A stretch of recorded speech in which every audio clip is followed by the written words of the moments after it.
அன்பான உறவுகளுக்கு வணக்கம் மக்களே. இந்த பதிவில் நம்ம என்ன பார்க்க போகிறோம் அப்படின்னு பார்த்தீங்கன்னா, அதாவது கல்யாணம் பண்ணிக்க போகிற பெண்களுக்கு தான், பெண்களுக்காக இந்த பதிவு. 21 வயசுக்கு மேலே ஒரு எப்படி சொல்கிறதுனா ஒரு 50 வயசுக்குள்ளே இந்த மாதிரி வரன் எல்லாமே, அதாவது பெண் வரன் இவங்க எல்லாருமே யார் யார் கல்யாணம் பண்ணிக்கலான்னு விருப்பம் இருக்கிறீங்களோ, முதல் மனம், மறுமணம், ஜாதி தடையில், விதவைங்க, கணவனால் கைவிடப்பட்டவங்க, அப்புறம் பார்த்தீங்க அப்படின்னா டைவர்ஸ் ஆனவங்க, இவங்கெல்லாம் வந்து யார் யார் கல்யாணம் பண்ணிக்கணும்னு நினைக்கிறீங்களோ தாராளமாக நீங்கள் வந்து எனக்கு தகவல் கொடுக்கலாம். ஏன் அப்படின்னு பார்த்தீங்கன்னா, இந்த ஊரில் மட்டும் இல்லைங்க, எல்லா ஊர்லேருந்து நமக்கு வந்து வரன்கள் வந்துட்டு இருக்காங்க. அவங்க கேட்குற ஒரே விஷயம் என்னென்னா, எங்களுக்கு வந்து ஜாதி தடை இல்லைங்க. ஏன்னா வந்து ஒரு குறிப்பிட்ட வயசு வரைக்கும் பார்க்குறாங்க. அதுக்கு மேலே பார்த்தீங்க அப்படின்னா, நாங்கள் இவ்வளோ நாளாக ஜாதகம்னு பார்த்தோம், ஜாதகம்னு பார்த்து எங்களுக்கு பார்த்தீங்க அப்படின்னா பையனுக்கு வந்து ரொம்ப வயசாயிருச்சுங்க. அதனால் வந்து நாங்கள் நம்ம ஜாதகமே பார்க்க போகிறது கிடையாது. எங்களுக்கு வந்து பொண்ணு வந்து நல்ல பொண்ணாக இருந்தால் போதும், ஓரளவுக்கு நாங்கள் பொருத்தம் பார்த்தா போதும், பேர் பொருத்தம் பார்த்தா போதும், முக்கியமான பொருத்தம் மட்டும் இருந்தால் போதும், நாங்கள் வந்து அது ஃபுல்லாக நாங்கள் பார்க்க போகிறது கிடையாது, எப்படியாவது ஒன்று பார்த்து ஏற்பாடு பண்ணி கொடுங்க அப்படின்னு சொல்கிறாங்க.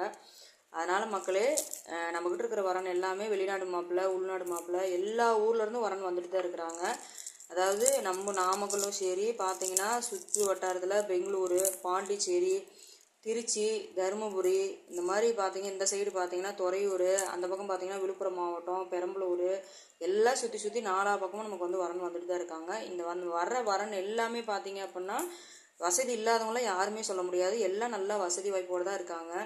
அப்போ பார்த்தீங்கன்னா மாதம் பார்த்தீங்கன்னா 50 ரூபா வாங்குற நண்பர், 1 லட்ச ரூபா வாங்குறவங்க, 2 லட்ச ரூபா வாங்குறாங்க. இந்த மாதிரி உள்ள வரன் தான் நம்மகிட்ட நிறையா இருக்குது. முதல் மனம், மறுமணம். இப்போ வந்து முதல் மனம் அதாவது பண்ணிக்கிற அன்பு நண்பரே எப்படி சொல்கிறாங்க அப்படின்னு பார்த்தீங்கன்னா, எங்களுக்கு மறுமணத்தில் குழந்தைங்க இல்லாமல் இருந்தால் யாராவது சொல்லுங்கள் அப்படி தான் கேட்குறாங்க. குழந்தைங்க இல்லாமல் இருந்தால் சொல்லுங்கள், நாங்கள் வந்து எல்லாமே நாங்கள் அந்த பொண்ணுக்கு பண்ணி நாங்கள் பண்ணிக்கிறோம், எங்ககிட்ட சொத்து சுகம் எல்லாமே இருக்குது, பெண் வீட்டாட்டிருந்து எங்களுக்கு வந்து எதுவுமே வேணாம் அப்படிங்கிற மாதிரி தான் கேட்குறாங்க. அதனால் அலையன்ஸுக்கு தயவு செஞ்சு அன்பு தோழிகளே கஷ்டப்படாதீங்க. இப்போ எங்ககிட்ட பணம் இல்லை, வசதி வாய்ப்பு இல்லை அப்படின்லாம் யாருமே, பெற்றவங்களும் சரி பெண்களும் சரி யாருமே வருத்தப்பட வேண்டாம். இன்றைக்கி பார்த்தீங்கன்னா இப்போ பசங்க வந்து 10வது இந்த மாதிரி 1 டிகிரி 2 டிகிரி 3 டிகிரி இந்த மாதிரி தான் படிச்சிருக்காங்க. அந்த 10வது படிச்சிருக்கிற அன்பு தோழர்களே பார்த்தீங்க அப்படின்னா நல்ல வசதியாக இருக்காங்க. காடு தோட்டம், காசு பணம் எல்லாமே வசதி வாய்ப்பாக தான் இருக்காங்க. அதனால் நம்ம சேனலில் ஒரு நம்பருக்கு கான்டாக்ட் பண்ணி உங்களோட விவரம் தெரிஞ்சுக்கலாம். இந்த வாய்ப்பு கொடுத்த மக்களுக்கு நன்றி, வணக்கம்.